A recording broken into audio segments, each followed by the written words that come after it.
global economic landscape is shifting. Trump's administration announced sweeping tariffs on steel and aluminum imports from the EU, challenging decades of partnership. The move sent shockwaves through markets and diplomatic circles. Europe's response was swift. Leaders condemned the tariffs as unjustified. The outcome could redefine global trade for years to come. Trump's tariffs on the EU were part of a broader pattern of economic nationalism. Early in his term, he targeted Canada and Mexico, demanding a renegotiation of NAFTA and imposing tariffs on Canadian steel and aluminum. The most dramatic conflict, though, was with China. Hundreds of billions in tariffs, sparking a global trade war. The administration justified these moves as necessary to combat unfair trade practices and protect American jobs. This approach broke with decades of U.S. support for free trade and international institutions, as tariffs became a primary tool of foreign policy, creating global uncertainty. Allies, including Europe, realized they could no longer count on predictable U.S. trade policy. By the time the administration turned to the EU, its protectionist playbook was clear. The same national security rationale used with Canada was now aimed at Brussels. For Europe, the message was unmistakable. The U.S. was no longer the reliable partner it once was. The era of cooperative trade was giving way to competition and confrontation. Countries worldwide began rethinking their economic strategies. The global order was shifting and fast. Brussels responded to U.S. tariffs with rare unity. The EU's 27 member states quickly closed ranks, convening an emergency summit. The message: Europe would not accept these tariffs without a fight. The EU's credibility as a global economic power was at stake. Leaders agreed solidarity was essential. An attack on one was an attack on all. The European Commission drew up a list of retaliatory tariffs targeting iconic American products. The goals show Washington that Europe would defend its interests. The response was firm but measured. No one wanted a full-blown trade war. The EU strategy combined retaliation. With dialogue, tariffs would be imposed, but the door to negotiation remained open. The EU also filed a complaint with the World Trade Organization. This dual approach signaled strength and a willingness to de-escalate. The summit proved the EU could act decisively in a crisis. The unified stance sent a powerful message. Europe was a serious global player. The Union would not stand by passively. It would defend the rules-based order the U.S. once championed. The world took notice. French President Emmanuel Macron became the EU's most vocal critic of the U.S. tariffs. He framed the dispute as a matter of European sovereignty, not just economics. Macron called the tariffs a mistake and a dangerous act of economic nationalism. He insisted the EU must respond swiftly and firmly. Anything less would be submission. Macron pushed for immediate retaliatory tariffs and a formal WTO complaint. He argued the U.S. national security justification violated global trade rules. For Macron, this was a wake-up call. Europe could no longer rely solely on the U.S. for security or prosperity. He urged investment in European technology, defense, and industry to reduce dependence on outside powers. Macron's vision was clear: turn crisis into opportunity and build a more independent, powerful Europe. His strong stance resonated across the continent.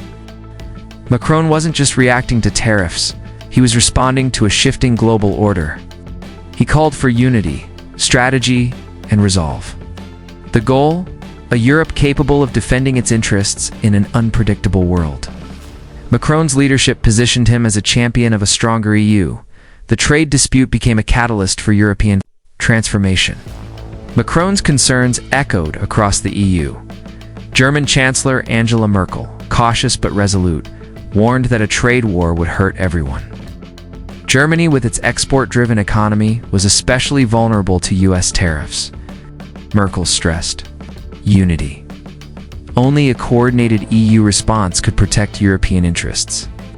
Leaders from smaller nations like the Netherlands, Mark Rutte, called the U.S. move counterproductive. They argued that decades of open markets had benefited both sides of the Atlantic. Scandinavian and Eastern European leaders backed the EU's unified stance.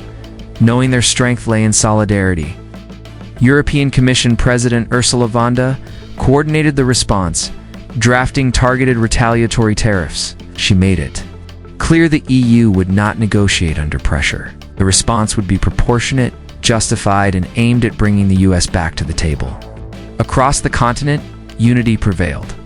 The EU saw the tariffs as a challenge to multilateralism and the rules-based order. Europe's message to Washington: we stand together, ready to defend our interests. The trade disputes strained the historic France-US alliance. Macron and Trump's relationship, already complicated by disagreements on Iran, climate, and NATO, grew even more tense. Paris saw the tariffs as a direct affront and a dismissal of Europe as a strategic partner. French officials were especially insulted by the national security justification. Given France's role as a key US ally, the move deepened French resentment and eroded trust. The rift went beyond policy. It reflected a fundamental divergence. In worldviews, France championed multilateralism and a strong Europe. The US prioritized unilateral action. The dispute accelerated France's push for strategic autonomy, the idea that Europe must act independently, both economically and militarily. The trade war became a powerful argument for this vision. Many in France and Europe realized US and European interests could no longer be assumed to align. The fracture was not just a temporary spat, but a sign of deeper changes in the transatlantic alliance. France began looking for new partners. The old certainties were gone. As US relations soured, France turned to China. Macron made high profile visits to Beijing, seeking deeper economic ties and a more balanced trade relationship. France saw China as a vital market for its goods: aircraft, luxury products, agriculture. Major deals were signed from aviation to energy boosting French industry and jobs. The partnership extended beyond trade. France and China found common ground on climate change.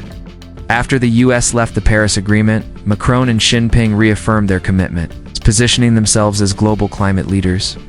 This cooperation signaled that new alliances could uphold the international order when old ones falter. Still, France remained wary of China's human rights record and protectionism. Macron called for fairer access for European companies and raised concerns about intellectual property. Despite challenges, the direction was clear. France was diversifying its partnerships. The trade war with the US gave France a powerful incentive to look east. A new complex partnership with China was taking shape. The global balance was shifting. The global trading system stands at a crossroads. Its relations could move toward dialogue or spiral into a damaging trade war. Europe's preferred path is negotiation. Suspend tariffs, withdraw retaliatory measures, and address core issues together. This would preserve the vital transatlantic relationship and global stability. The alternative is escalation: more tariffs, more retaliation, and a costly trade war. Such a conflict would disrupt supply chains, raise prices, and slow growth on both sides. The political and security relationship would suffer lasting damage. The choice now rests with Washington. The EU's strategy is clear: combine retaliation with an open offer for dialogue. By filing a WTO case and preparing tariffs, Europe signals both resolve and willingness to talk. The world is watching. For America's decision, dialogue would reinforce international cooperation and the institutions that support it. Escalation would fragment the global economy and push Europe toward greater autonomy and new alliances. This is more than a trade dispute. It's a defining moment for the future of international relations. Will the Atlantic Bridge be rebuilt or allowed to crumble? The answer will come.